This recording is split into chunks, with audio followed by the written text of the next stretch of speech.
Hello everyone, I'm Amanda Richardson. I am External Policy Director at BSI and the BSI representative to the ISO Technical Management Board.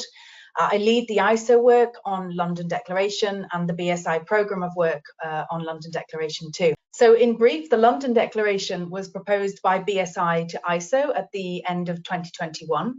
And essentially this posed a challenge to ISO to take positive climate action in our standards development activity, through firstly integrating climate science in all of our standards, and we have a portfolio of over 24,000 I believe right now, and secondly enhancing the role of civil society and those most vulnerable to climate change in the standards development process. From this commitment, the standards transformation programme is underway right now to embed inclusive climate action as the norm in standards development. Many actions have taken place already under the London Declaration, and I'll just briefly mention three areas. Firstly, we've conducted the ISO and BSI level an external impact assessment on our full catalogue of standards to identify those standards that could be revised to have a more positive climate impact.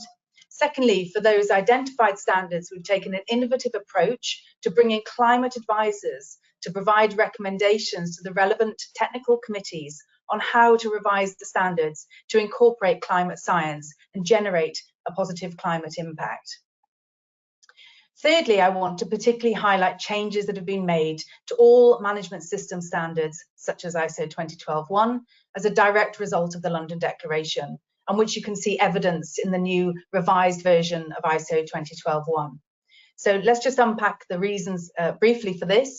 Over 2 million organisations worldwide are certified to management system standards, and so they have a huge use and therefore impact.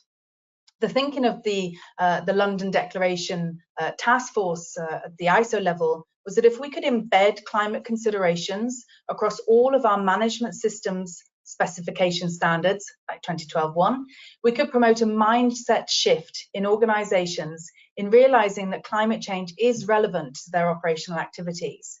So now all management system standards include a requirement on climate, and all organisations implementing any management system specification standard will need to determine whether and how climate change is a relevant issue to those organisations.